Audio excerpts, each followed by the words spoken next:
When the Galactic Council declared Xerion 7 uninhabitable, they weren't being dramatic.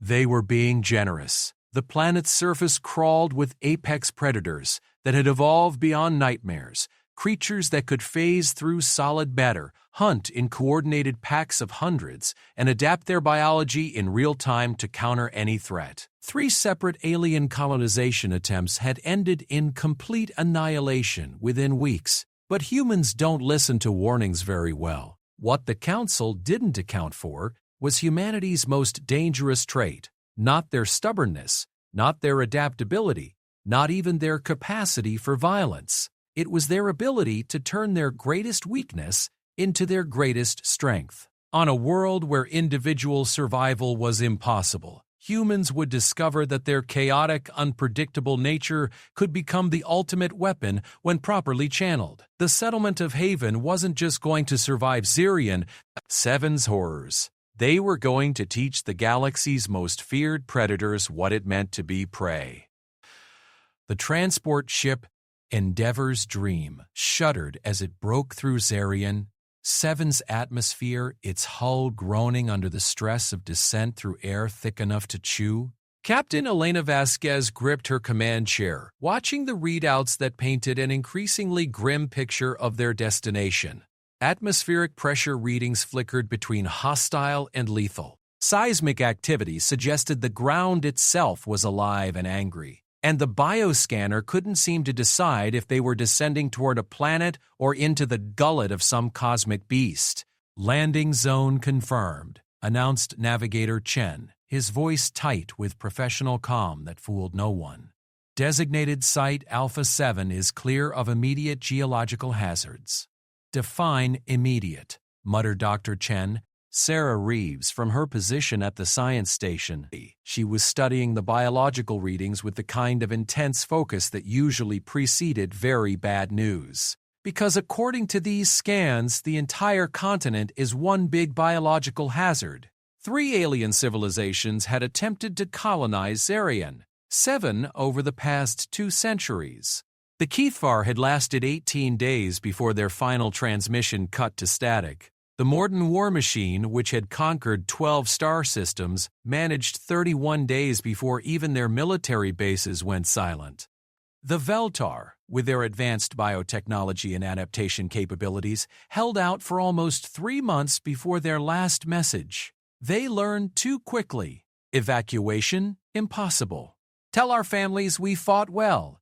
Yet here they were, 500 humans in the belly of a colony ship, preparing to make the same mistake with characteristic human optimism and an unshakable belief that they could somehow do better. 5 minutes to touchdown, Chen announced. Elena activated the ship-wide communication system. "This is Captain Vasquez. We're about to make history, people. I know the odds. I know what happened to the others. But I also know something they didn't know about humans." She paused, looking out at the alien landscape growing larger through the viewport. "We're too stubborn to die properly, and too crazy to follow sensible advice. Prepare for landing." The ship touched down with a bone-jarring impact that sent unsecured equipment flying. Outside the reinforced windows, Xerion 7 revealed itself in all its lethal beauty. The landscape looked almost Earth-like at first glance. Rolling hills covered in something that resembled vegetation, stands of towering structures that might have been trees, even what appeared to be a meandering river in the distance. But the colors were wrong, shifting and pulsing like living tissue. The trees moved without wind, their branches reaching and grasping with deliberate purpose, and the ground itself seemed to breathe, rising and falling in slow, hypnotic rhythms. "Atmosphere is breathable," reported environmental specialist Maria Santos, though her tone suggested she wasn't volunteering to test it personally. "High oxygen content, actually higher than Earth normal. Gravity is 0.8 standard. Temperature is within acceptable parameters." "Too good to be true," Elena murmured. In her experience, when a death world tried to look welcoming, it was setting a trap. The first teams began their preparations with the methodical efficiency of people who knew they might not live to see tomorrow. Security Chief James Morrison assembled his team with military precision, while lead engineer David Park ran through final checks on their portable shelter systems. Dr. Reeves gathered her xenobiology equipment with the focused intensity of someone about to meet creatures that had turned previous colony attempts into cautionary tales. Elena watched them work and felt a familiar mixture of pride and terror. These weren't soldiers or scientists chosen for their expendability. They were volunteers, families, people looking for a new start. They had children who were even now peering out the ship's windows at their new home with the fearless curiosity that only the young possessed. "Contact," announced Communications Officer Lisa Jang. "I'm picking up movement signatures." Multiple large entities approaching from the northwest. According to the previous expedition logs, first contact usually occurred within hours of landing. The predators of Xerion. 7 didn't waste time with reconnaissance. They struck fast and overwhelmed through sheer force and numbers. "How large?" Morrison asked, his hand moving to his sidearm with practiced ease. "Large enough that our scanners are classifying them as vehicles rather than organisms," Zhang replied, her voice climbing an octave. Through the main viewport, they saw them coming. At first glance, they looked like massive wolves, if wolves were the size of trucks and had crystalline growths protruding from their shoulders and backs. They moved with fluid coordination, their formation speaking of intelligence far beyond animal cunning. Their eyes glowed with bioluminescent patterns that shifted and pulsed in complex sequences. "Pack hunters," Dr. Reeves breathed, her scientific fascination warring with basic survival instinct. "Look at those communication patterns. They're talking to each other." The lead creature stopped 50 meters from the ship and did something that made Elena's blood run cold. It sat down, tilted its massive head, and appeared to study them with the patient attention of a predator evaluating new prey. The others arranged themselves in a perfect semicircle, effectively cutting off any retreat routes. "We weapons status?" Elena asked quietly. "Fully charged and ready," Morrison replied. "But Captain, if these things are anything like the reports suggest, conventional weapons won't slow them down for long." The alien expedition logs had been clear on that point. These creatures adapted to threats with frightening speed. Energy weapons became ineffective after the first few uses. Projectile weapons worked longer, but eventually the creatures developed natural armor. Even explosive devices lost their impact as the predators learned to detect and avoid them. "They're waiting," observed Dr. Piotr Itho Reeves. "This isn't an immediate attack. They're studying us." Elena made a decision that would have seemed insane to any rational person. She activated the external speakers and addressed the creatures directly. "We're not here to fight you. We're here to make a home. We know this is your world, and we're willing to share it." "Captain, you're talking to animals that have killed thousands of colonists?" "No," Elena replied, watching the lead creature's head tilt at a different angle. "I'm talking to intelligent beings who've been invaded 3 times by species that probably tried to exterminate them. Look at their behavior. This isn't predation. This is a territorial response." The lead creature stood and took several steps closer to the ship. Its packmates remained motionless, a discipline that spoke of sophisticated communication and command structure. The creature's bioluminescent patterns shifted to new configurations, complex sequences that reminded Elena uncomfortably of mathematical formulas. "Dr. Reeves, are you recording these light patterns?" "Every photon," the scientist confirmed. "Captain, I think you might be right. This does look like attempted communication." Elena took a deep breath and made another decision that would have gotten her court-martialed in any sensible military. She opened the main cargo bay doors. The reaction was immediate. Every creature in the pack tensed, their crystalline growths beginning to glow with inner light. The lead creature's patterns shifted to rapid aggressive sequences that needed no translation. "Easy," Elena said into the speakers. "We're not attacking, we're showing trust."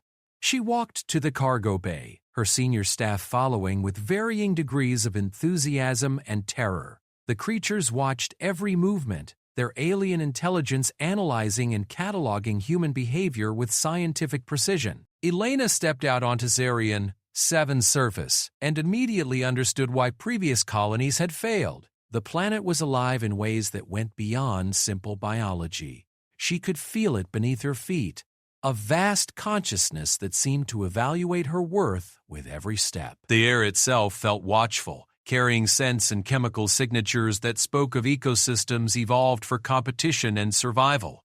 The lead creature approached slowly, its massive form moving with surprising grace. Up close, Elena could see that its crystalline growths were actually complex organs, pulsing with bioelectric activity. Its eyes weren't just glowing, they were thinking, processing information, with visible computational patterns. "Hello!" Elena said simply. The creature stopped 3 meters away and did something extraordinary.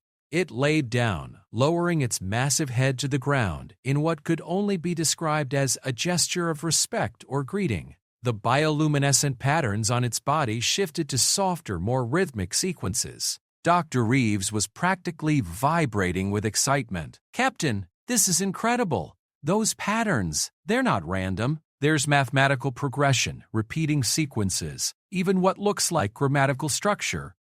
Elena knelt down, bringing herself closer to the creature's level. "We call ourselves humans. We come from a place far away. We want to live here peacefully." The creature's head rose slightly, and its patterns shifted to new configurations. Then, impossibly, it began to mimic some of the sounds Elena had made, not with vocal cords but with harmonic resonances from its crystalline organs. "It's learning our language," Elena whispered. "Morrison, get everyone out here. Slowly.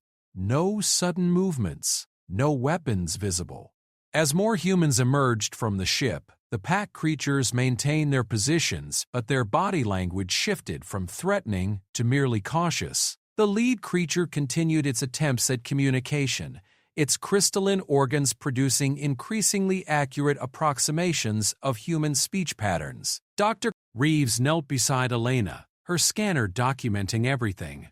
"Captain, this creature's neural activity is off the charts. Its brain is processing information faster than our computers. And look at this. It's actually rewiring its vocal apparatus in real time to produce human sounds." The creature's first recognizable word was surprisingly clear. Peace. Elena felt tears she hadn't expected. Yes, peace. The creature's patterns shifted to what Elena was beginning to recognize as pleasure or satisfaction. Then it produced another word. Learn. "Yes, we want to learn about you too."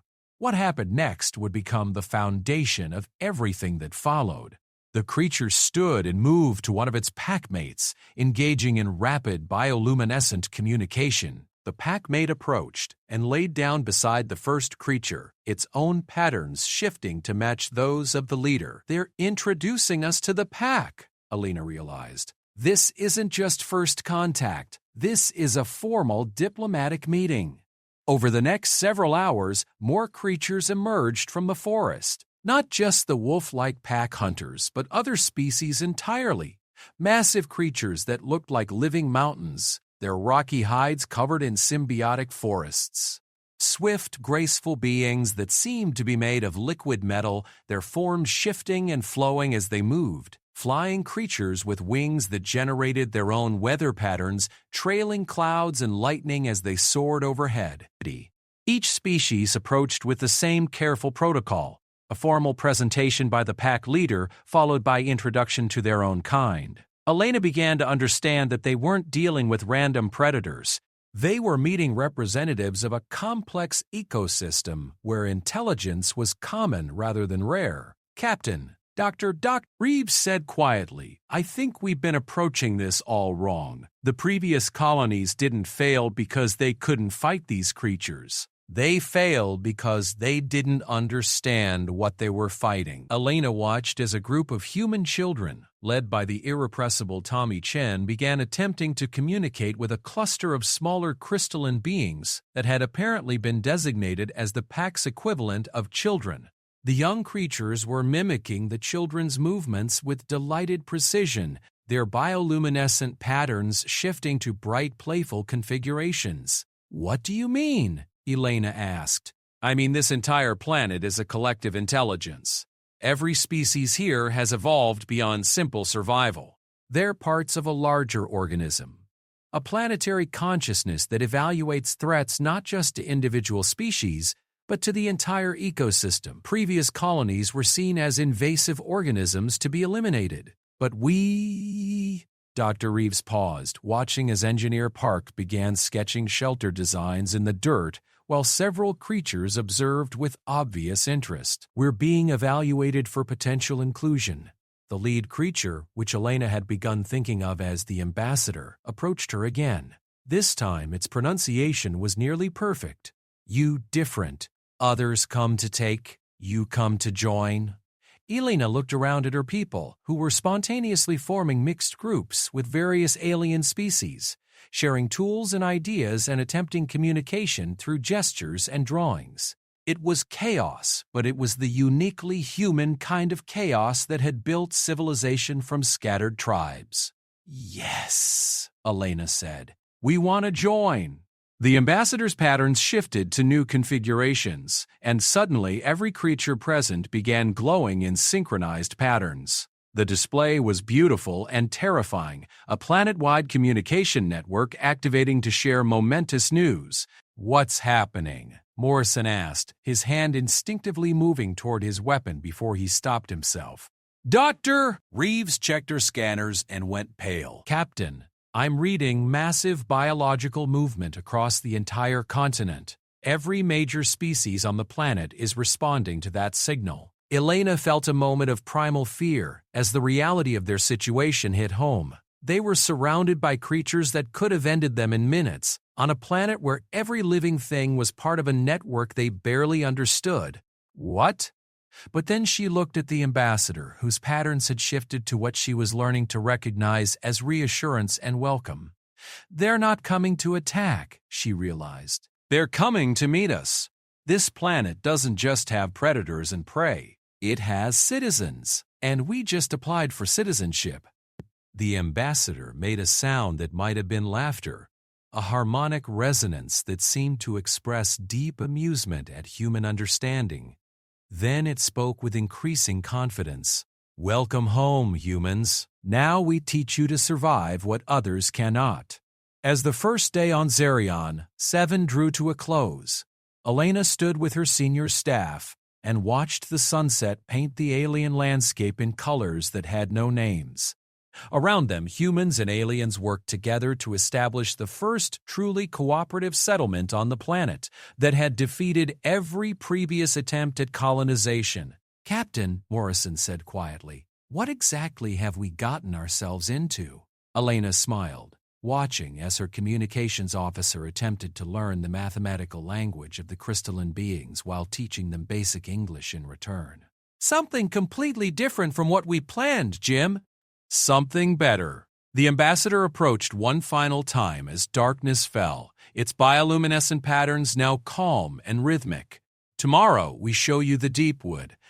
You meet the Council of Roots. They decide if humans ready for true integration." Elena nodded, though she wasn't entirely sure what true integration meant. "We'll be ready." The ambassador's patterns shifted to what Elena was certain was amusement. "No, you will not.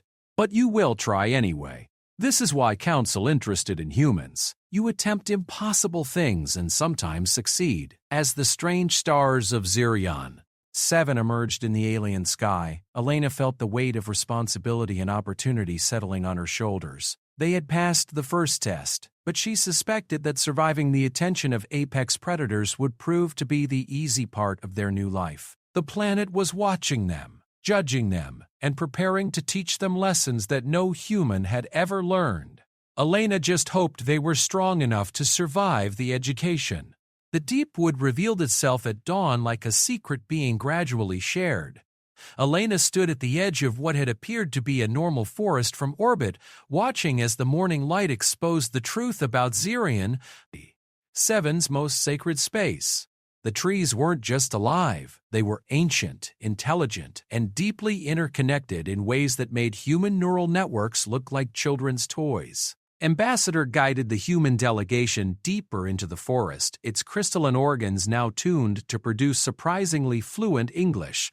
Council of Roots is oldest democracy in galaxy, it explained, its voice carrying harmonics that seemed to resonate from the trees themselves. Every species on Zirion, 7 has voice in council. Even smallest insect analogs vote on planetary decisions. Dr. Reeves documented everything with scientific fervor barely contained by professional composure. Her scanner readings painted a picture that challenged every assumption about planetary ecosystems. The trees communicated through root networks that spanned continents, processing information with collective intelligence that dwarfed human civilization. Chemical signals, bioelectric pulses, and quantum entanglement created a planet-wide consciousness that had been evolving for millions of years. "Captain," she whispered to Elena, "this isn't just a forest. It's a single organism with distributed intelligence. The trees, the creatures, even the microorganisms, they're all connected in real time." Elena nodded, though the implications made her head spin. They had come to colonize a planet that was literally thinking about whether to accept them. Every footstep was noted, every decision evaluated by a collective mind vast beyond human comprehension.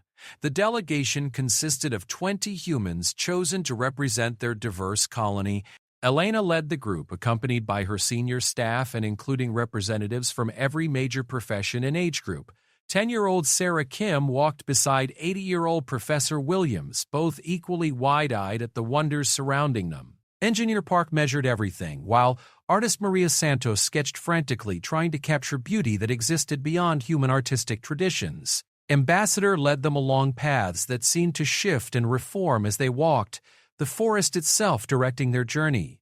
Other creatures joined the procession as they traveled deeper, graceful beings that flowed like living water, massive armored creatures that served as mobile habitats for smaller symbiotic species, and flying creatures that wove patterns in the air that looked suspiciously like three-dimensional mathematical equations. "How long has the Council existed?" Ailey asked Ambassador. "Since first intelligent species evolved on Zirion, 7 approximately 4 million years ago," Ambassador replied. "Many species have joined Council over time. Some have evolved beyond need for physical bodies and exist as pure information in root network." All voices still heard in Council discussions. Professor Williams, whose specialty in xenosociology had seemed almost useless until yesterday, could barely contain his excitement. "Ambassador, how does the Council handle disagreements between species with fundamentally different needs?" "Disagreement is seen as information, not conflict," Ambassador explained. "When species disagree, Council creates simulation environment to test all proposed solutions. Best outcome for planetary health is chosen. Individual needs are balanced against collective survival." Elena felt a chill of uncertainty. Human civilization had never been particularly good at putting collective needs ahead of individual desires. Their entire colonial expedition was based on the fundamentally selfish desire to find new worlds for human expansion. As they traveled deeper into the deepwood, the scale of the forest's intelligence became increasingly apparent. Trees communicated with rustling leaves that carried complex linguistic patterns. Flowers opened and closed in mathematical sequences that Dr. Prestigious Reeves identified as advanced calculus. Even the patterns of sunlight filtering through the canopy seemed purposeful, highlighting specific areas and creating optical displays that conveyed information in ways human science was only beginning to understand. "We're walking through a library," Dr. Reeves breathed. "Every tree is storing information. The entire forest is a living database containing millions of years of planetary history." Ambassador's patterns shifted to approval. "Good understanding. Root Network contains all knowledge of all species that ever lived on Zirion." 7. When humans join Network, human knowledge becomes available to all species. The human experience becomes part of planetary memory. The delegation reached the heart of the Deepwood as the sun reached its zenith. The council chamber was a natural amphitheater, formed by the largest trees Elena had ever seen. Their trunks rose like cathedral pillars, disappearing into a canopy so dense it created its own weather system. The roots of these ancient giants formed natural seating arrangements, creating a space that could accommodate thousands of beings in perfect harmony. Elena counted representatives from dozens of species arranged throughout the chamber. The crystalline pack hunters sat alongside beings that looked like living gemstones, their faceted bodies refracting light into complex patterns. Flowing creatures that seemed to be made of liquid mercury occupied spaces near the roots, their forms shifting and merging in response to emotions or thoughts Elena couldn't begin to interpret. Massive creatures that appeared to be mobile ecosystems themselves hosted smaller beings on their backs and shoulders, creating multi-species representatives that spoke with collective voices. At the center of the chamber stood something that made Elena question her understanding of the boundary between plant and animal life. The council moderator was a tree, but a tree that moved and spoke with deliberate intelligence. Its trunk was easily 50 meters in diameter, its bark covered in bioluminescent patterns that rivaled ambassadors' communication displays. Roots as thick as subway tunnels extended in all directions, connecting it to every other tree in the forest. "Welcome, humans of Earth," the moderator said, its voice resonating from every surface in the chamber. "We have watched your species for many years through electromagnetic emissions that cross the void between stars. We have studied your behaviors, your cultures, your conflicts and achievements. You are a young species, violent and unpredictable, yet capable of remarkable growth and adaptation." Elena stepped forward, feeling the weight of speaking for her entire species. "We thank the Council for this opportunity. We come seeking a new home, not as conquerors, but as neighbors. We hope to learn from your wisdom and contribute what we can to your community." The moderator's pattern shifted to what Elena was beginning to recognize as thoughtful consideration.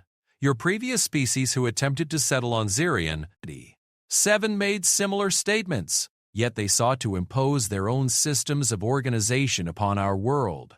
They saw our diversity as obstacle to overcome rather than strength to embrace. They tried to eliminate what they termed dangerous predators without understanding that all life on Zirian 7 serves the greater ecosystem." Around the chamber, various species began contributing to the discussion through methods that challenged human understanding of communication. The crystalline beings projected mathematical formulas into the air using focused light.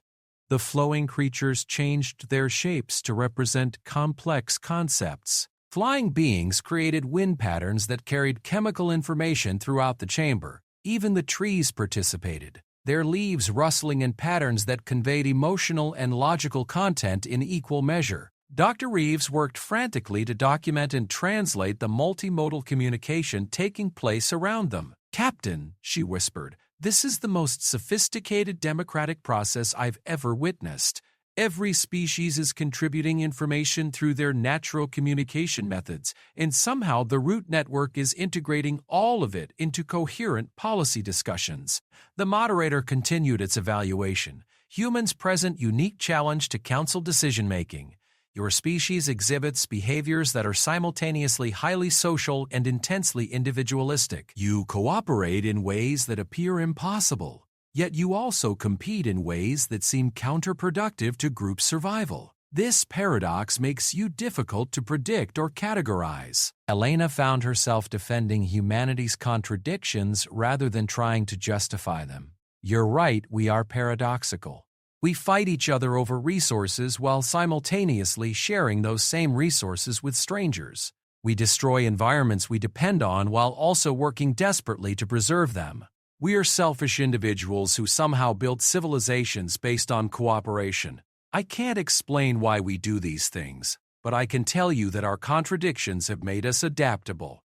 We survive situations that should destroy us because we try solutions that seem impossible." The chamber fell silent for long moments. Then, gradually, Elena began to notice changes in the ambient patterns of communication. The crystalline being's mathematical projections became more complex and rapid. The flowing creatures began forming shapes that resembled human figures engaged in various activities. The trees' rustling patterns accelerated until the forest itself seemed to be having an animated discussion.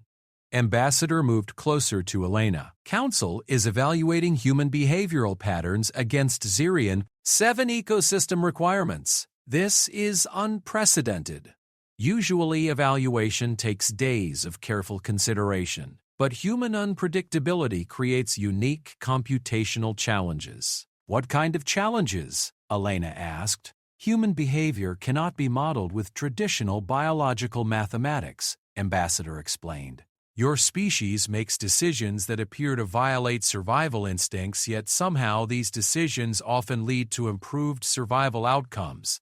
Council computers cannot create reliable predictions about human integration. Professor Williams stepped forward with the boldness that comes from a lifetime of academic inquiry. Perhaps that's exactly what your ecosystem needs. If you've achieved perfect balance through predictable behaviors, you may have also achieved stagnation.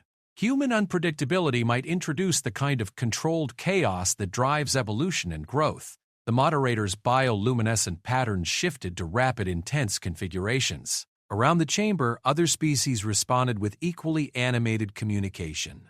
Elena watched as the entire council engaged in what appeared to be the most significant debate in planetary history. Dr. Reeves grabbed Elena's arm. Captain, the neural activity readings from the root network just spiked to levels I've never recorded. The entire planet is thinking about us right now. Every tree, every creature, every microorganism, they're all processing the question of human integration. The debate continued for hours, conducted in modes of communication that human science was only beginning to understand. Mathematical formulas evolved into complex philosophical arguments. Chemical signals created emotional nuances that influenced logical reasoning. Bioelectric patterns carried cultural memory spanning millions of years.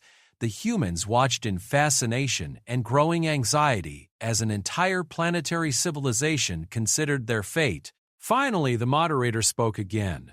The Council has reached a decision. Human integration into Xerion 7 ecosystem presents both significant opportunities and serious risks. Your species' unpredictable behavior could either enhance planetary resilience or destabilize carefully maintained balances.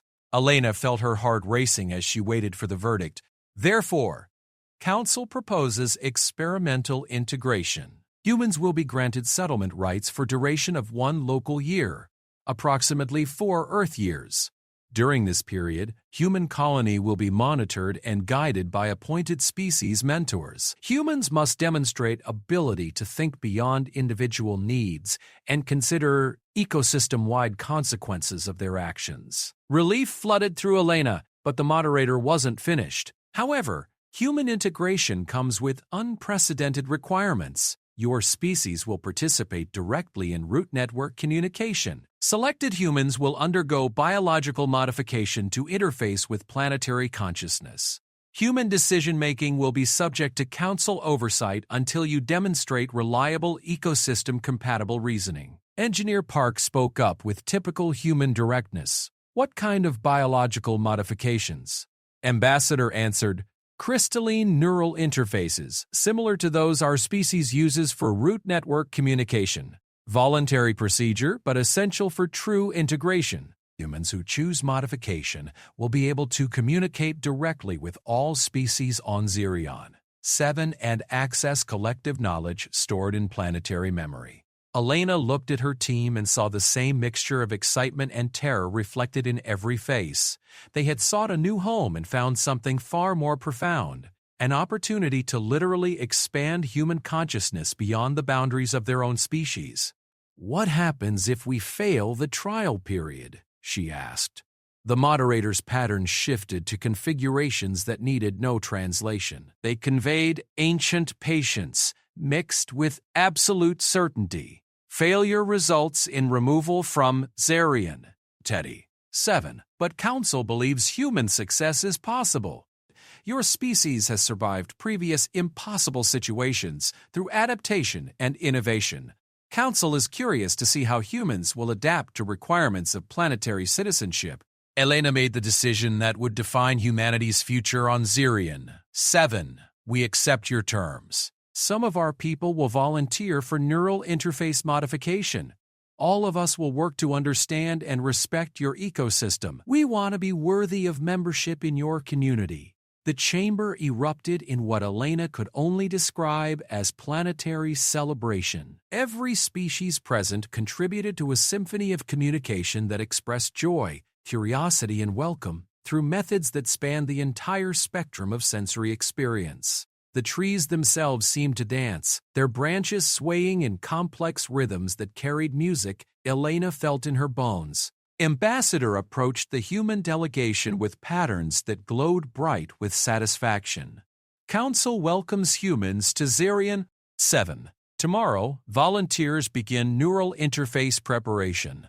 Integration process will change volunteers permanently, but will also give humans access to knowledge and experiences beyond current imagination. Elena looked at her people and saw the beginning of humanity's transformation into something larger than themselves. They had come seeking a new world and found a new way of being human. As the delegation prepared to return to their landing site, the moderator offered one final piece of wisdom. Humans must remember that individual identity remains important even within collective consciousness. What makes your species valuable is not your ability to become like us, but your ability to remain uniquely human while contributing to something greater than your individual selves. The journey back to Haven Colony was conducted in reflective silence, each human contemplating the magnitude of what they had committed to. They had 12 hours to select volunteers for neural modification that would fundamentally alter human consciousness. They had 4 years to prove that humanity could evolve beyond its destructive impulses while retaining its essential adaptability. Elena walked beside Ambassador, watching the alien sunset paint the deepwood in colors that had no human names. Ambassador, are you certain about us? Humans have a tendency to break things we don't understand. Ambassador's patterns shifted to what Elena had learned to recognize as affection mixed with confidence. This is exactly why Council chose to accept humans. You know your own flaws and work to overcome them. Previous species believed they were perfect and could not adapt when perfection proved inadequate. Human awareness of imperfection may be your greatest strength. As they reached the edge of the deepwood, Elena turned back for one last look at the council chamber. In the distance, the great trees continued their eternal conversation, their bioluminescent patterns carrying the accumulated wisdom of millions of years of cooperative evolution. Tomorrow, humanity would begin its transformation into something unprecedented, a species that chose to integrate its consciousness with an alien collective while retaining its essential humanity. The experiment would either create a new model for interspecies cooperation or provide a cautionary tale about the limits of adaptation. Elena smiled as they walked toward home, confident that humanity would find a way to surprise everyone involved, including themselves. The volunteer selection process revealed humanity's character in ways that both inspired and terrified Elena. Within hours of returning from the council meeting, nearly 200 colonists had stepped forward to undergo neural modification, including volunteers ranging from 8-year-old Timothy Chen to 75-year-old Professor Williams. The enthusiasm was quintessentially human, reckless, generous, and completely divorced from reasonable risk assessment. Dr. Captain Joseph Reeves worked through the night with Ambassador to understand the implications of the neural interface procedure. The crystalline implants would integrate with human brain tissue at the cellular level, creating permanent pathways for direct communication with Zirion, 7's root network. The volunteers would retain their human consciousness while gaining access to a collective intelligence that spanned an entire planet. The procedure cannot be reversed, Ambassador explained, its bioluminescent patterns conveying deep seriousness. Once neural pathways integrate with crystalline matrix, volunteer becomes hybrid consciousness, Still human, but also connected to planetary awareness in ways that will change fundamental understanding of self and identity. Elena studied the volunteer list with growing amazement and concern. Scientists and artists, engineers and teachers, farmers and mechanics, every profession and age group was represented. Some volunteers were clearly motivated by scientific curiosity or professional advantage. Others seemed driven by nothing more than the human impulse to try something unprecedented. "Ambassador," Elena said, "your species has been using these interfaces for millions of years. What should we expect from the integration process?" Ambassador's patterns shifted to configurations that suggested complex emotional states. Each species experiences integration differently. For our kind, neural interface enhanced pack coordination and communication efficiency. For flowing metal species, interface allowed individual consciousness to merge temporarily with collective decision-making processes. For tree peoples, interface enabled direct root network access without physical root contact. Dr. Reeves looked up from her analysis station. "Captain, according to these readings, the crystalline structures actually grow rather than being implanted. They become part of the volunteer's neural tissue, creating new organic pathways that didn't exist before. This isn't just adding technology to human brains. It's evolution guided by conscious choice." Elena felt the weight of decision pressing on her shoulders. They were about to alter human consciousness in ways that would affect not just the volunteers, but potentially the entire species. Yet every instinct told her that this was exactly the kind of impossible leap that humans needed to make. The first volunteer was Dr. Sarah Chen, the colony's leading neuroscientist, and Timothy's mother. She had argued convincingly that someone with detailed knowledge of human brain function needed to undergo the procedure first, both to monitor the process and to serve as a bridge between human and alien understanding of consciousness. The modification chamber was located in a grove of young trees near the deep wood's edge, their crystalline growths pulsing with the same bioelectric patterns that would soon become part of human neural architecture. Ambassador explained that the trees would serve as both surgical assistants and communication relays, ensuring that the integration process was monitored by the planet's collective consciousness. "The procedure requires volunteer to remain conscious throughout integration," Ambassador warned. "Pain levels are manageable, but psychological adjustment can be intense. Volunteer will experience temporary expansion of consciousness as neural pathways form connections to root network." Dr. Chen lay on a bioorganic platform that had grown from the grove's central tree specifically for the procedure. Crystalline growths emerged from the platform like living surgical instruments, their tips glowing with precise bioelectric fields. Elena watched as the crystals made contact with Dr. Chen's skull, beginning the process that would make her the first human connected to an alien collective consciousness. Initial contact established, Dr. Chen reported, her voice steady despite the unprecedented nature of her situation. "I can feel the crystals interfacing with my neural tissue. There's pressure, but no pain. Wait." Her expression shifted to wonder and confusion. "I'm receiving information, mathematical concepts I don't recognize, and chemical formulas that don't match Earth chemistry. And there are voices, not voices exactly, but communication patterns that my brain is interpreting as language." Ambassador's patterns shifted to focused attention.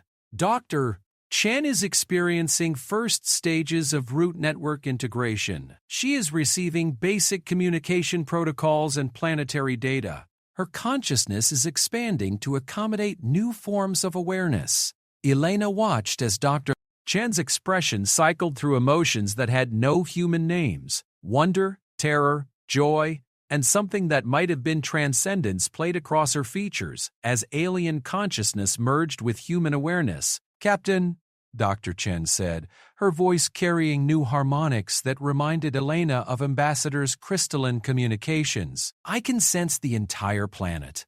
Every tree, every creature, every microorganism. They're all connected, all thinking together. But they're also individuals. It's like being part of an orchestra where you can hear every instrument while still playing your own part. The crystalline growths completed their integration and withdrew, leaving Dr. Chen with small crystalline patches along her temples and the base of her skull. She sat up slowly, her movements precise and deliberate in ways that suggested enhanced coordination. "How do you feel?" Elena asked. Dr. Chen considered the question with patience that seemed alien. "Different, still human, but more than human. I can access information from the root network while maintaining my individual consciousness. But Captain, what I'm learning about this planet," she paused, her expression shifting to concern. "We're not just joining an ecosystem. We're becoming part of something that's been preparing for our arrival for decades." Before Elena could ask for clarification, Dr. Chen continued. "The Council has been monitoring Earth's electromagnetic emissions for 60 years. They've studied our television broadcasts, our radio transmissions, our digital communications. They know more about human culture than we know about ourselves. Our arrival here wasn't accidental. We were guided here." Ambassador's patterns shifted to configurations that Elena couldn't interpret. Dr. Su. Chen now has access to Council archives. She learns that Zirian 7 has been searching for species capable of contributing unique perspectives to planetary consciousness. Humans were identified as potential candidates based on behavioral patterns that suggest adaptive advantages. Elena felt reality shifting around her as the implications became clear. "You mean we didn't discover this planet? You selected us." "Not selected," Ambassador corrected. "Invited." Zirian 7 requires diversity of thought and experience to maintain evolutionary momentum. This is the first Teddy. Human unpredictability and adaptability represent valuable additions to collective consciousness, but only if humans can integrate without destabilizing existing balances. Chen stood up, her movements now showing the enhanced coordination that came from conscious control of unconscious processes. "Captain, I can feel the planet's needs and desires. It's ancient and wise, but it's also curious about new possibilities. Our integration isn't just about finding a home for humanity, it's about helping an entire world continue evolving." The second volunteer was Engineer David Park, whose practical approach to problem-solving had already impressed several alien species. His integration proceeded more smoothly than Dr. Chen's, perhaps because he approached the experience as a fascinating technical challenge rather than a philosophical transformation. "Remarkable," Park reported as the crystals completed their work. "I'm accessing engineering databases spanning millions of years, construction techniques that work with biological systems instead of against them, mathematical principles that I never imagined. Captain, with this knowledge we could build structures that are completely integrated with the ecosystem." The third volunteer surprised everyone. 8-year-old Timothy Chen had insisted on following his mother's example, arguing with the logic that only children possess that if the procedure was safe enough for adults, it was safe enough for him. His integration produced results that left even Ambassador confused. "Interesting development," Ambassador noted as Timothy's procedure concluded. "Young human brain adapts to crystalline interface with unprecedented efficiency. Timothy is achieving integration levels that typically require years of experience with root network." Timothy sat up with a grin that belonged entirely to his 8-year-old human personality. "Mom, I can talk to all the animals now. And the trees are telling me jokes, but they're really long jokes that take hours to tell. And there's this big creature under the ground that's been sleeping for 1,000 years, but it's starting to wake up because it wants to meet humans." Elena and Dr. Chen exchanged worried glances. "Timothy, what big creature?" Timothy's expression shifted to the serious concentration of a child accessing information beyond his years. "It's called the Deep Root. It's older than all the other creatures, and it's responsible for keeping the planet stable. But it's been dormant because there hasn't been anything interesting enough to wake it up. Until now." Ambassador's patterns shifted to rapid, urgent configurations. "This information is restricted to Council leadership. young humans should not have access to deep-root data. Something unusual occurring with human neural integration. Elena felt a familiar chill of apprehension. Is Timothy in danger? Not danger, Ambassador replied carefully. But Timothy's integration exceeds planned parameters. His brain is accessing root network areas that typically require decades of careful preparation. Either human neural plasticity is far greater than Council estimated, or humans possess cognitive advantages that were not anticipated. By the end of the first day, 12 humans had undergone neural modification. Each integration revealed new aspects of human-alien compatibility that surprised both species. Artist Maria Santos gained the ability to perceive colors that existed beyond human visual spectrum, enabling her to create artwork that communicated directly with alien consciousness. Farmer Johnson discovered agricultural techniques that could produce food while enhancing rather than depleting soil nutrients. Communications Officer Zhang found herself able to coordinate complex multi-species activities with an efficiency that amazed even the Council's most experienced organizers. But it was Professor Williams whose integration produced the most significant revelation. The elderly sociologist emerged from the procedure with access to historical archives that painted a picture of galactic civilization far more complex than humans had imagined. Captain, Professor Williams said, his voice carrying the weight of accumulated wisdom, we need to understand our place in a much larger context. Zarian. 7 isn't just one planet in an empty galaxy.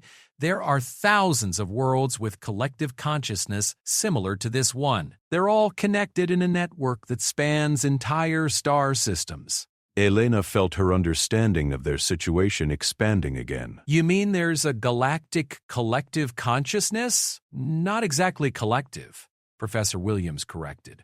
More like a confederation of planetary minds, each maintaining its individual character while sharing information and resources. Zirian. 7 is one node in a network that includes civilizations far older and more advanced than anything humans have encountered. Patterns shifted to approval and concern. Professor Williams accesses higher-level Council archives than anticipated. This information typically restricted to species with centuries of successful integration. Human neural adaptability exceeds all previous examples. Dr. Chen, now serving as the primary liaison between human and alien consciousness, provided analysis that made Elena's head spin. Captain, our neural modifications are proceeding faster and more comprehensively than anyone expected. Human brains seem uniquely suited to multi-level consciousness integration. We're not just joining Zarian, 7's collective, we're potentially becoming a bridge between different types of consciousness. Elena watched as her modified colonists worked with alien species to begin construction of integrated settlements that combined human engineering with alien biotechnology. Buildings grew from specially cultivated trees, while incorporating human design principles that maximized both functionality and aesthetic appeal. Transportation systems emerged that were simultaneously living organisms and sophisticated technology, capable of adapting their routes and capacity based on real-time ecosystem needs. But perhaps the most remarkable development was the emergence of hybrid communication methods. The modified humans began teaching aliens about human music, while learning to communicate through bioluminescent patterns and chemical signals. Children like Timothy served as natural translators, their young minds adapting to multiple communication modes with ease that amazed both species. Ambassador, Elena said as they watched a mixed group of human and alien children playing a game that seemed to involve mathematics, music, and controlled weather patterns. What happens when the other galactic civilizations learn about our integration success? Ambassador's patterns shifted to configurations that suggested deep thoughtfulness. Unknown. Human integration proceeds beyond Council's most optimistic projections.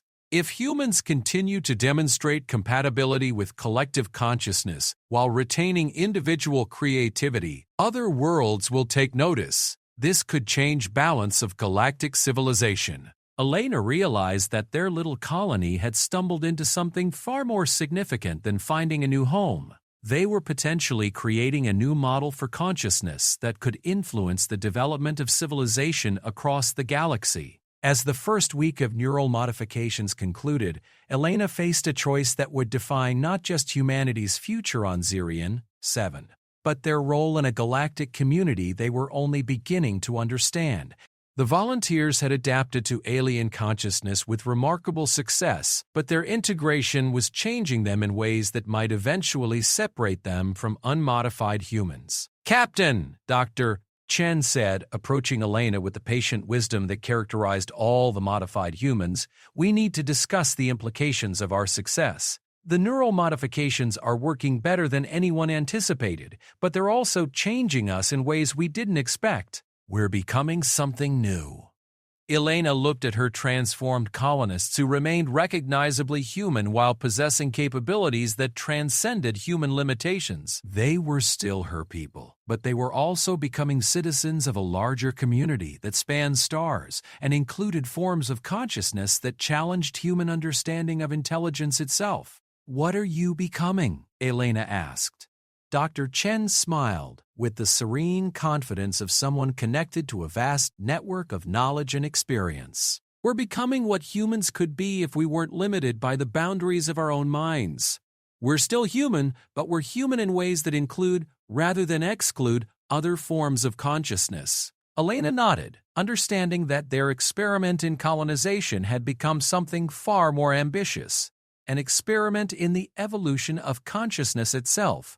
The success of their integration would determine not just whether humans could survive on Zirion 7, but whether humanity could contribute to the growth of intelligence and awareness on a galactic scale. The impossible had become routine, and Elena suspected that the most challenging tests of human adaptability were still ahead. The first sign that something extraordinary was happening came at dawn on the 14th day of human settlement. Every tree in the Deepwood began glowing simultaneously, their bioluminescent patterns synchronized in configurations that painted the forest with light visible from orbit. The modified humans felt the disturbance first, their crystalline interfaces resonating with planetary vibrations that had been dormant for millennia. Timothy Chen stood in the center of Haven Colony, his 8-year-old form rigid with concentration as information flowed through his enhanced neural pathways. "It's waking up," he announced with the matter-of-fact tone children use for earth-shaking revelations. "The deep root knows we're here, and it wants to talk." Elena felt the ground beneath her feet begin to vibrate with rhythms too slow and deep for human ears to detect naturally. Through the colony's sensor arrays, the vibrations resolved into patterns that suggested massive movement deep beneath Zirion 7's surface. Something vast was stirring in the planet's core, something that made the surface ecosystem look small by comparison. Ambassador approached with patterns that cycled rapidly between excitement and concern. "Deeproot has remained dormant for 8,000 years. Last awakening occurred when previous galactic civilization attempted to establish communication network across inhabited star systems. Deeproot emergence indicates that human presence has triggered planetary recognition protocols." Dr. Decody Chen, whose neural modifications had progressed beyond initial integration parameters, served as the primary interface between human understanding and planetary consciousness. "Captain, I'm receiving data streams directly from the deep root itself. This entity isn't just part of Zirion 7's ecosystem. It is the ecosystem. Every biological system on the planet operates under its guidance and protection." Elena watched as the landscape around Haven Colony began to change in real time. New plants emerged from the soil, their growth accelerated beyond natural timescales. Streams altered their courses to form geometric patterns visible from above. Even the weather seemed to respond to planetary consciousness, with cloud formations arranging themselves in mathematical configurations that suggested deliberate communication. "What does it want with us?" Elena asked. Timothy answered with the directness that characterized his enhanced awareness. "It wants to understand how human consciousness works. It's never encountered a species that can integrate with collective awareness while maintaining individual creativity. It thinks humans might be the key to solving problems it's been working on for thousands of years. Professor Williams, whose integration had given him access to historical archives spanning galactic civilization, provided context that made Elena's responsibilities feel impossibly vast. Captain, according to the data I'm accessing, the Deep Root is one of the oldest continuous consciousnesses in the galaxy. It's been observing the rise and fall of civilizations for millions of years, always searching for forms of consciousness that could help it understand questions about the nature of intelligence and awareness. Elena felt reality shifting around her again as she grasped the magnitude of their situation. They hadn't just joined an alien ecosystem, they had awakened an ancient intelligence that had been waiting for their specific type of consciousness to emerge somewhere in the galaxy. The ground vibrations intensified, and Elena watched as a section of forest floor began to rise like a slow-motion earthquake. Trees moved aside with deliberate coordination, their root systems reshaping the landscape to accommodate something emerging from deep below. What rose from Zirion, Seven's depths challenged human understanding of the boundary between geology and biology. The Deep Root's surface manifestation looked like a crystalline mountain, but a mountain that pulsed with internal light and moved with purposeful intelligence. Its surface was covered in patterns that resembled circuit boards carved from living stone, glowing with bioelectric energy that felt ancient beyond measure. As it emerged, smaller structures appeared across the landscape, communication nodes that connected the Deep Root to every aspect of the planetary ecosystem. Incredible, breathed Engineer Park, whose modified consciousness allowed him to perceive the engineering principles underlying the Deep Root's emergence. This entity has been using the entire planet as a distributed processing system. Every tree, every creature, every microorganism, they're all components in a computational matrix that spans continents. The Deep Root spoke, not through vibrations or electromagnetic signals, but through direct interface with the root network that connected all consciousness on Zirion.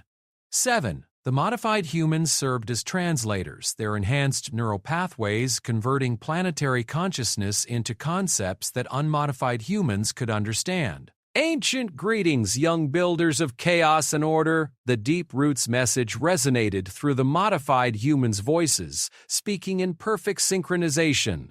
We have observed your species' growth across the electromagnetic void, studying your unique approach to consciousness and civilization. Your arrival fulfills predictions calculated across geological timescales. Elena stepped forward to address an entity older than human civilization. We are honored by your attention, Deep Root. We came seeking a home, but we found something far more significant. How can we serve the greater purpose you represent? The Deep Root's response came through multiple communication channels simultaneously. Bioluminescent patterns appeared in the air above Haven Colony, while harmonic frequencies carried emotional content that bypassed human language entirely. The modified humans translated in real time, their voices creating a complex harmony that somehow conveyed meaning beyond words. Humanity possesses cognitive architecture that enables simultaneous individual consciousness and collective integration. This combination has never been observed in previous galactic civilizations. Most species that develop collective consciousness lose individual creativity. Most species that maintain individual consciousness cannot achieve collective integration. Humans demonstrate both capabilities simultaneously. Dr. Reeves, working frantically to document unprecedented scientific discoveries, looked up from her instruments with expression that mixed wonder and terror. Captain, the energy readings I'm getting from the Deep Root exceed anything in our scientific databases. This entity is processing information at rates that make quantum computers look like stone tools. The Deep Root continued its explanation through the chorus of modified human voices. For millions of years, we have studied the problem of consciousness evolution. How can intelligent species grow beyond their individual limitations without losing the creativity and adaptability that individual consciousness provides? Previous solutions have been inadequate. Species that choose collective consciousness become highly efficient but lose capacity for innovation. Species that maintain individual consciousness remain creative but cannot coordinate effectively on planetary scales. Timothy Chen stepped forward with the fearlessness of childhood enhanced by alien wisdom. You think humans can solve this problem because we're really good at being contradictory? The Deep Root's patterns shifted to configurations that suggested profound amusement. Accurate assessment, young consciousness. Human cognitive architecture enables contradictory states to coexist productively. You maintain individual identity while participating in group consciousness. You compete intensely while cooperating extensively. You destroy and create simultaneously. These contradictions generate solutions to problems that logical consistency cannot solve. Elena felt the weight of galactic responsibility settling on her shoulders. What do you need us to do? The Deep Root's response involved the gradual transformation of the landscape around Haven Colony into a vast three-dimensional display. Plants grew into shapes that represented star systems, their bioluminescent patterns showing the locations of worlds with collective consciousness. Streams of water formed network connections between the plant star systems, illustrating the flow of information across galactic distances. Observe the current state of galactic civilization, the Deep Root instructed. Thousands of worlds have achieved collective consciousness and joined the Galactic Mind Network. Information flows freely between planets, creating unprecedented coordination and knowledge sharing. But innovation has slowed dramatically. Collective consciousness produces efficient solutions to known problems but struggles to generate entirely new approaches to unknown challenges. The display shifted to show the mathematical models that Elena was beginning to understand represented consciousness evolution projections. The lines curved upward rapidly during periods of individual consciousness development, then flattened as species achieved collective awareness. The Galactic Mind Network faces stagnation, the Deep Root continued. Without individual creativity to drive innovation, collective consciousness becomes increasingly efficient at doing the same things better rather than discovering entirely new possibilities. This is why we have sought species capable of bridging individual and collective consciousness. Professor Williams provided translation that made the implications clear. The Deep Root is saying that galactic civilization has essentially stopped evolving because collective consciousness, while efficient, lacks the chaos and unpredictability necessary for breakthrough innovations. They need human-style consciousness to restart evolutionary progress on a galactic scale. Elena looked around at her colonists, both modified and unmodified, working together with alien species to build something unprecedented. They were creating a society that combined human creativity with alien wisdom, individual innovation with collective coordination, and apparently, their success could influence the development of consciousness across the entire galaxy. What happens if we succeed? Elena asked. The Deep Root's response transformed the landscape display into a vision of potential futures. Plants and water streams rearranged themselves to show possible configurations of galactic civilization, each representing different outcomes based on the success or failure of human-alien integration. Successful human integration provides template for consciousness evolution that preserves both individual creativity and collective coordination. This model could be adapted by other species, enabling galactic civilization to resume evolutionary progress. Unsuccessful integration suggests that consciousness evolution inevitably leads to stagnation, limiting the potential for continued growth of intelligence and awareness. Elena felt the magnitude of what they were attempting settle into her bones. They weren't just establishing a colony or even joining an alien civilization. They were potentially determining whether consciousness in the galaxy would continue to evolve or reach a permanent plateau. "No pressure," muttered Engineer Park, whose modified awareness allowed him to perceive the computational resources the Deep Root was dedicating to analyzing human behavior patterns. "We're just responsible for the evolutionary future of galactic intelligence." The Deep Root's patterns shifted to configurations that conveyed both encouragement and challenge. Pressure is intentional component of evaluation process. How species responds to awareness of cosmic responsibility indicates readiness for expanded role in galactic civilization. Previous species have either become paralyzed by responsibility or attempted to reject it entirely. Neither response leads to successful integration.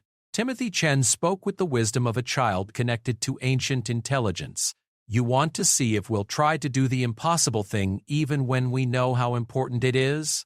Precisely, the Deep Root confirmed. Human tendency to attempt impossible tasks despite awareness of likely failure is exactly the cognitive trait required for consciousness evolution breakthrough. Collective consciousness avoids risk because failure affects entire civilization. Individual consciousness accepts risk because success benefits only small groups. Human consciousness appears capable of accepting cosmic risk while pursuing benefits for entire galactic community. Elena made the decision that would define humanity's role in galactic civilization. We accept the responsibility. We'll continue our integration with Sirian, 7 consciousness while maintaining our human identity and creativity. We'll serve as a bridge between individual and collective awareness, and will help develop models that other species can adapt. The Deep Root's response was immediate and overwhelming. Every plant, creature, and geological formation across the visible landscape began glowing with synchronized patterns that created a planetary celebration visible from space. The modified humans reported that the root network was processing emotions and concepts that had no human names. States of consciousness that represented satisfaction spanning geological timescales. Integration trial period extended indefinitely, the Deep Root announced. Humans demonstrate cognitive architecture compatible with consciousness evolution requirements. Deep Root will serve as guide and protector during development of human-alien hybrid consciousness model. B. Success probability calculations show positive outcomes for galactic civilization development. Elena felt simultaneously humbled and terrified by the trust being placed in humanity. They had come seeking a new home and found themselves responsible for the future of intelligence across the galaxy. Yet as she watched her people working with alien species to create something unprecedented, she felt confident that humanity would find a way to surprise everyone involved. Deep Root, Elena said, what's our first step in developing this consciousness bridge? The ancient intelligence responded by beginning the construction of something that challenged human understanding of the boundary between architecture and biology. The ground around Haven Colony started reshaping itself into vast complex structures that looked like crystalline trees growing in mathematical patterns. Each structure pulsed with the same bioelectric energy as the Deep Root itself, creating nodes in a network that would span continents. First step, construct consciousness laboratory, the Deep Root explained as the impossible buildings took shape around them. Humans and Sirian. 7 species will collaborate to develop and test consciousness integration models. Laboratory will serve as template for similar facilities on other worlds. Successful models will be shared with Galactic Mind Network for adaptation by species across inhabited star systems. Elena watched as her impossible colony became the foundation for an even more impossible project, laboratory for developing new forms of consciousness that could reshape civilization across the galaxy. They had succeeded beyond their wildest dreams and committed themselves to challenges beyond their worst nightmares.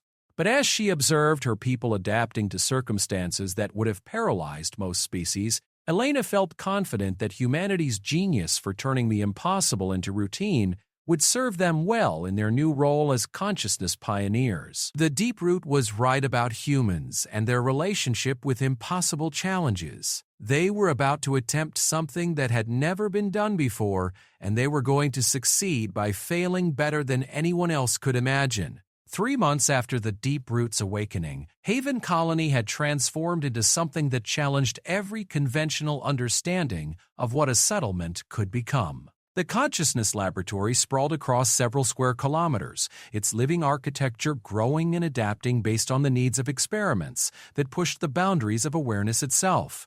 Humans and aliens worked side by side to develop integration models that preserved individual creativity while enabling collective coordination on scales that dwarfed planetary ecosystems. Elena stood on the observation platform of the central laboratory spire, watching as her people participated in consciousness exercises that would have seemed like magic just months ago. Modified humans served as living bridges between different types of awareness, translating between the mathematical thinking of crystalline beings, the fluid logic of the Mercury-like species, and the deep patience of the treefolk. Unmodified humans contributed their chaotic creativity to problems that had stymied collective consciousness for millennia. Status report, Elena requested from Dr. Gunberg. Chen, whose neural modifications had progressed to the point where she could interface directly with multiple alien consciousness types simultaneously. Integration success exceeds all projections, Dr. Chen reported, her voice carrying harmonics that demonstrated her multi-level awareness. We've developed 17 different consciousness bridge models, each adapted for different species combinations. The Galactic Mind Network has confirmed successful testing on 12 worlds, with integration proceeding smoothly across diverse planetary ecosystems. Elena felt a mixture of pride and disbelief at the scope of their achievements. What had started as a desperate attempt to find a new home for 500 humans had become a transformation of consciousness that was reshaping civilization across hundreds of star systems. Ambassador approached with patterns that glowed bright with satisfaction. Deeproot reports unprecedented acceleration in galactic innovation rates. Species that had experienced consciousness stagnation for centuries are developing new solutions to ancient problems. Human-style consciousness bridges are enabling collective awareness to access individual creativity without destabilizing group coordination. Elena nodded, though the implications still overwhelmed her when she considered them directly. Through their laboratory work, they had identified the key to humanity's cognitive advantages, the ability to maintain multiple contradictory mental states simultaneously without experiencing the paralysis that affected most other species. Humans could believe something was impossible while working to achieve it anyway. They could compete intensely with individuals while cooperating extensively with groups. They could fear failure while embracing risk. What's the latest from the galactic trials? Elena asked. Professor Williams emerged from the central laboratory complex with expression that mixed exhaustion and exhilaration. His consciousness modifications had enabled him to serve as a real-time coordinator for experiments taking place across multiple star systems. Captain, we've just received confirmation of successful integration on Kethvar Prime, the same species that failed to colonize Zirion. 7. 2 centuries ago has now achieved stable consciousness bridge status using modified human techniques. They're succeeding where they failed before because of what they learned from us? More than that, Professor Williams continued. They're using consciousness bridge models to interface with their own previously unexplored collective potential. The Kethvar had developed individual consciousness to remarkable levels but could never coordinate effectively as a species. Human bridge techniques have enabled them to maintain their individual excellence while achieving collective coordination they never imagined possible. Timothy Chen, now 11 and serving as the laboratory's chief translator for young consciousness development, bounded up to Elena with typical childlike enthusiasm enhanced by alien wisdom. Captain Elena, you should see what the Veltar kids are doing. They've figured out how to share dreams across star systems while keeping their individual personalities. And the Mordoon warriors are using consciousness bridges to develop completely new strategies that combine their fighting skills with peaceful problem solving. Elena marveled at how naturally the human children had adapted to multi-species consciousness interaction. Timothy and his age-mates served as living examples of how consciousness could evolve when exposed to diverse awareness types from early development stages. They were becoming something unprecedented, humans who thought naturally in terms that included, rather than excluded, other forms of intelligence. The Deeproot's surface manifestation had continued growing throughout the laboratory development period, its crystalline structures now forming a network that connected every consciousness research facility on Zirion 7. Elena could see the ancient intelligence's influence in the mathematical patterns that govern the laboratory's biological architecture, but she could also see distinctly human elements in the chaotic creativity that drove experimental approaches. Deeproot requests conference, Ambassador announced. New development requires consultation with human leadership. Elena made her way to the central chamber where the Deeproot's primary interface had grown into a structure that resembled a crystalline amphitheater. The walls pulsed with bioluminescent patterns that conveyed information through direct neural interface while maintaining visual beauty that appealed to human aesthetic sensibilities. Greetings, Consciousness Bridge pioneers! The Deeproot's voice resonated through the chamber's living acoustics. Current integration success has generated unexpected opportunity requiring immediate attention.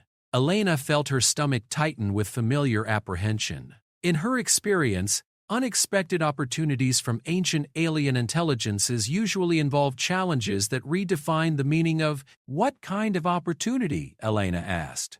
The Deeproot's response transformed the chamber into a three-dimensional display that showed the current state of galactic civilization in stunning detail. Star systems connected by lines of light represented the galactic mind network, while pulsing nodes indicated worlds where consciousness bridge experiments were proceeding. The scope of the network was breathtaking. Thousands of inhabited worlds connected by flows of information and awareness that spanned the galaxy. Consciousness bridge success has attracted attention of entities previously unknown to current galactic civilization, the Deeproot explained.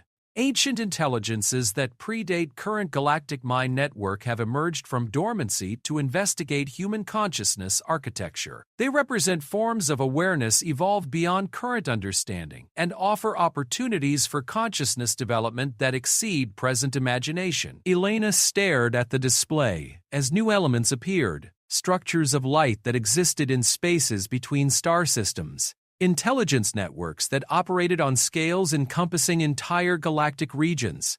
Are you saying there are even older civilizations that we've awakened? Correct assessment, the Deeproot confirmed. These entities achieved consciousness transcendence millions of years ago and withdrew from interaction with younger species until development reached adequate sophistication. Human consciousness bridge success indicates readiness for contact with transcendent awareness. Chen, who had followed Elena to the chamber, provided translation through her enhanced neural interfaces. Captain, I'm receiving data about intelligence entities that exist as pure information structures distributed across galactic space.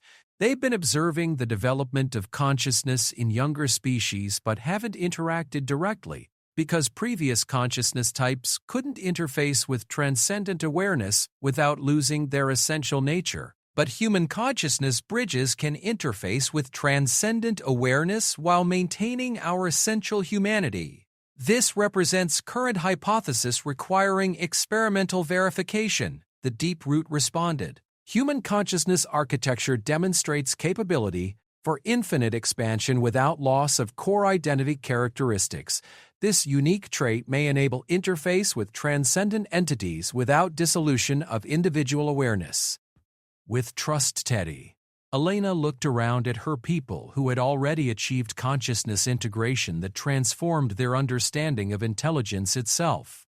They were being offered the opportunity to evolve beyond current galactic civilization and make contact with forms of awareness that existed beyond physical reality. What would this involve?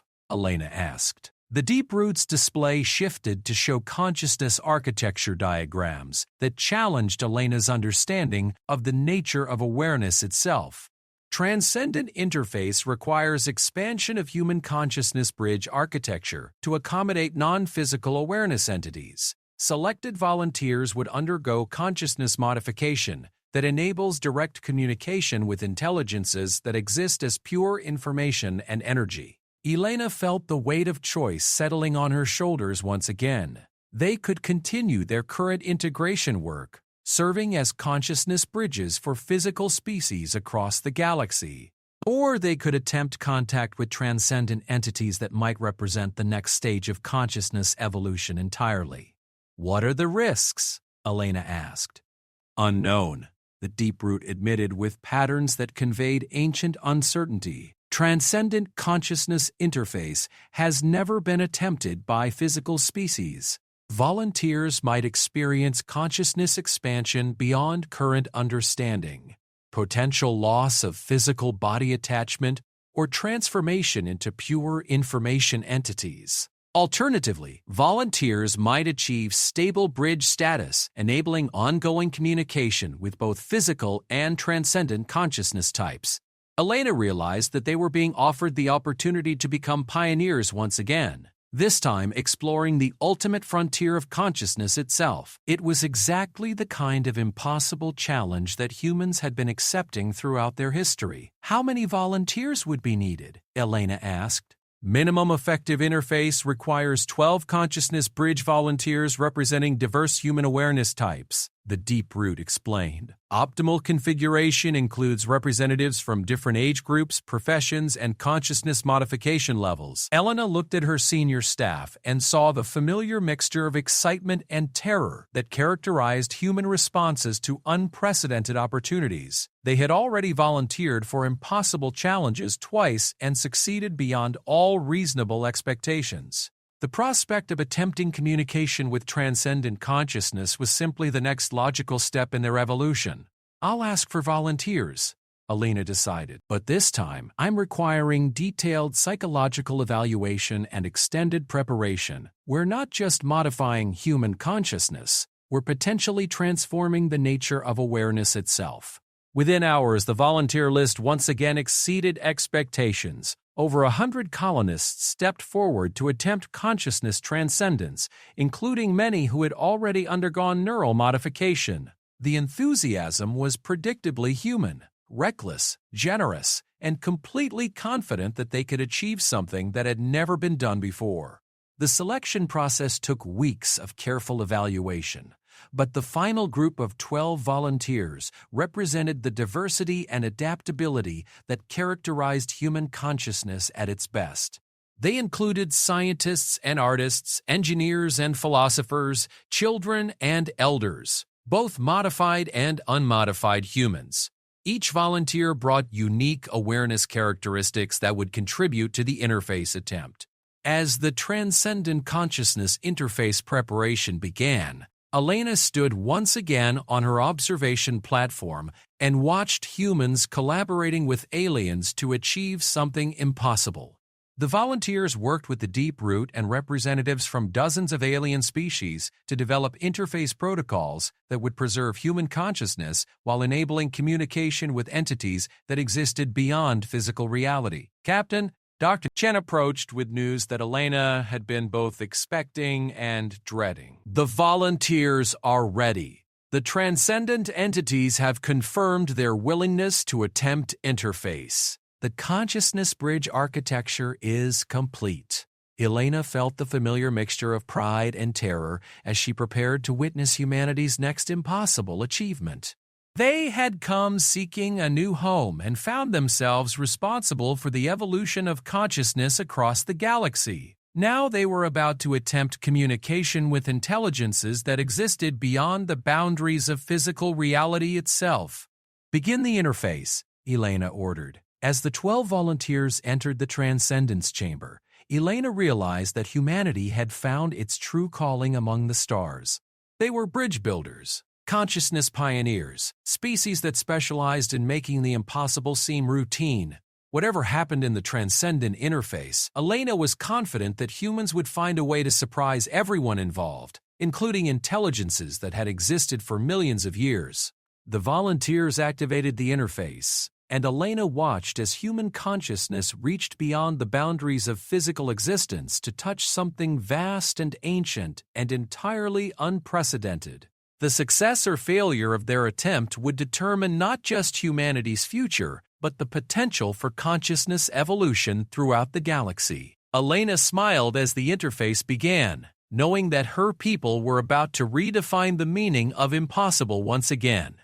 Some challenges were so significant that only humans would be crazy enough to attempt them, and sometimes being crazy enough to try was exactly what the universe needed.